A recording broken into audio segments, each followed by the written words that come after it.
No ar, Jornal da CUT. Notícias, Giro sindical, direitos, mundo do trabalho, política, economia, saúde.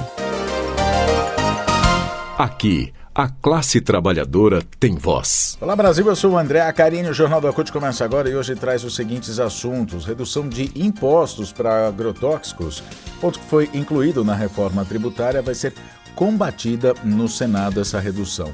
A gente vai saber mais sobre isso já já. Assédio moral, Justiça do Trabalho recebe mais de 6 mil ações mensais. E ainda, CNTE quer cassação de Eduardo Bolsonaro por ter comparado o professor a traficante. Assuntos que você confere a partir de agora aqui no Jornal da CUT. Rádio CUT. Aqui, a classe trabalhadora tem voz. Acesse pelo site www.cut.org.br. O Jornal da CUT começa falando sobre a reforma tributária mais uma vez. Apesar de todos os pontos positivos da reforma tributária, aprovada na última sexta-feira, dia 7, na Câmara dos Deputados, no texto final do relator, deputado Aguinaldo Ribeiro, do PP da Paraíba, foi incluída a cobrança reduzida de impostos para agrotóxicos comercializados no país. É um item que vai na contramão do que defendem tanto a CUT quanto entidades que representam trabalhadores na agricultura e movimentos sociais. Vale dizer que a inclusão desse item na reforma foi um lobby da bancada ruralista no Congresso. No artigo 9º, inciso 7 da reforma, o texto traz a abrangência de insumos agropecuários como inseticidas, fungicidas, herbicidas, similares, no rol de produtos como medicamentos e produtos de higiene pessoal como passíveis de tributação reduzida. O texto, portanto, abre brechas para que adubos e defensivos agrícolas sejam beneficiados com uma alíquota equivalente a 40% da tributação dos demais produtos de consumo.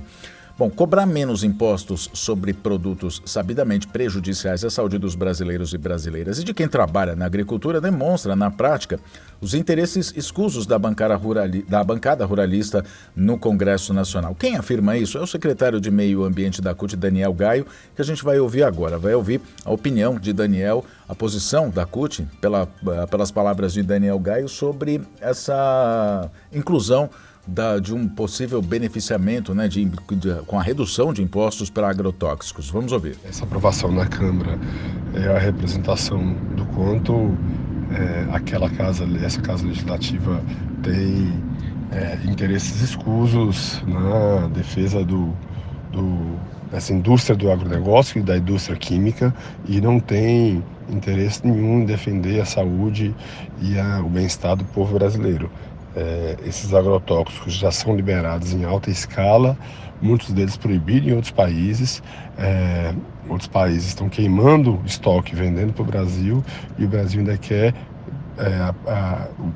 esse setor do agronegócio ainda quer continuar envenenando para aumentar a produtividade com isenção tributária.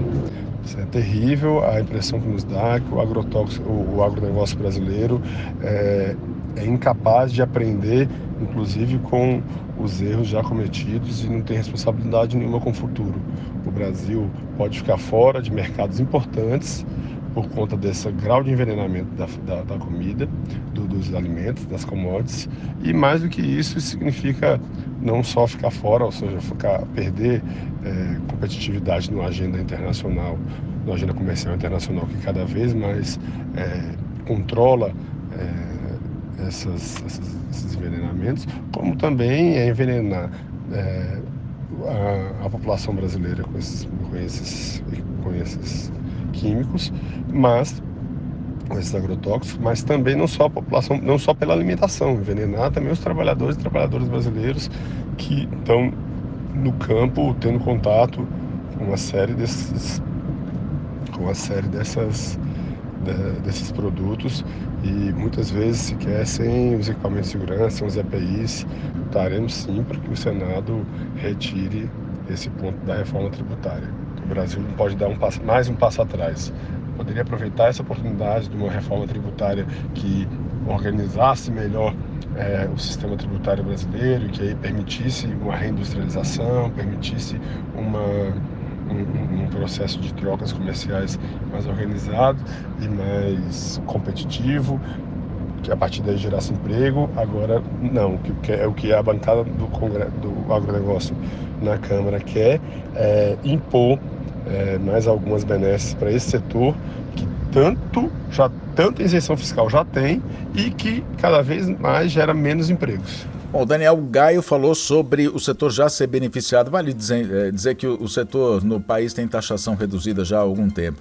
Em entrevista ao Brasil de Fato, o Alan Tigel, que é da coordenação da campanha permanente contra os agrotóxicos e pela vida e da Articulação Nacional de Agroecologia, ANA, somente em 2017 o país deixou de arrecadar 10 bilhões de impostos estaduais e federais por conta dessas isenções ou reduções de impostos aos agrotóxicos. Agrotóxicos teriam, na verdade, que ter sua tributação aumentada na reforma, ele diz, citando a tributação extra já prevista, como para cigarros e bebidas alcoólicas. Ele está prevista a criação do imposto seletivo extra para itens que fazem mal à saúde e ao meio ambiente. Agrotóxicos comprovadamente estão nessa situação. Mundo do Trabalho. Vamos falar sobre assédio moral agora. A reportagem é da Rede Brasil Atual. A Justiça do Trabalho recebe em média 6.400 ações por mês relacionadas a casos de assédio moral. Segundo o Tribunal Superior do Trabalho, TST, o cálculo leva em conta o volume de processos a partir de 2022. No ano passado foram ajuizadas 77.500 ações com esse tema no país. Só na segunda região, que inclui a Grande São Paulo e a Baixada Santista, foram recebidos 23.673 processos em primeira e segunda instâncias. Com recursos, chegaram ao TST 1.993 casos. De acordo com o tribunal, os casos de assédio representam aproximadamente 4.500 processos no ano. Na média, 378 ações trabalhistas por mês. O TST observa que, nos dois casos, o volume de ocorrências em que trabalhadores e trabalhadoras são vítimas pode ser maior, já que muitas pessoas têm receio ou não sabem como denunciar as práticas abusivas que sofrem no ambiente de trabalho. É o famoso medo, né, de ser mandado embora, de ser reprimido no trabalho. E por isso não denunciar os casos de assédio moral. Isso é muito comum. Por causa disso, o tribunal decidiu promover uma campanha chamada É Assédio em suas redes sociais.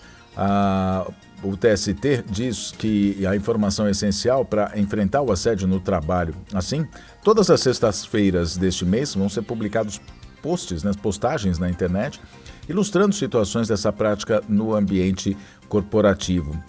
O TST diz que compreender essas situações auxilia a vítima a identificar quando uma atitude pode ser caracterizada como assédio. E quem quiser compartilhar o conteúdo pode usar a hashtag Chega de Assédio. Política. O Jornal da CUT agora fala sobre a cassação, sobre o pedido de cassação, na verdade, da Confederação Nacional dos Trabalhadores em Educação, a Eduardo Bolsonaro, a CNTE. Em nota pública, pediu que as manifestações deploráveis e criminosas do deputado Eduardo Bolsonaro, que é do PL de São Paulo, contra professores e professoras, sejam apuradas, condenadas e que ele tenha seu mandato cassado. Já o ministro da Justiça, Flávio Dino, disse nesta segunda-feira que determinou à Polícia Federal analisar o discurso de Eduardo Bolsonaro para identificar indícios de eventuais crimes, notadamente incitações ou apologias a atos criminosos.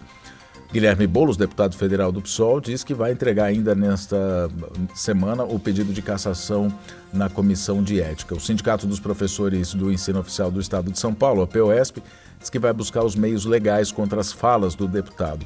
A educação, diz a nota da POSP, a educação é o principal caminho para que o Brasil possa alcançar o desenvolvimento sustentável e soberania com justiça social. E os professores são construtores desse futuro. Agora, o que aconteceu, né? No último domingo, Eduardo Bolsonaro, sobre o pretenso escudo da imunidade parlamentar, durante uma manifestação em um ato público pró-armas de fogo realizado lá em Brasília, ele falou inúmeras agressões, desferiu inúmeras agressões à categoria do magistério, dizendo que, abre aspas, professores e professoras doutrinadores são piores que traficantes. A íntegra do discurso do parlamentar, aliás, do péssimo discurso, abjeto, encontra-se fartamente reproduzida nas mídias sociais, a gente pode encontrar na internet.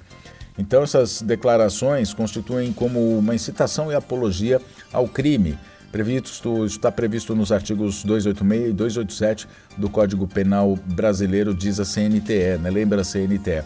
A Confederação defende a imediata abertura de um processo disciplinar no Conselho de Ética da Câmara por quebra de decoro e com consequente cassação do mandato do parlamentar Eduardo Bolsonaro, filho do ex-presidente Jair Bolsonaro. Ele é deputado federal pelo PL de São Paulo. O Jornal da CUT fica por aqui. Muito obrigado pela sua companhia. Nós nos falamos na próxima edição. Até lá.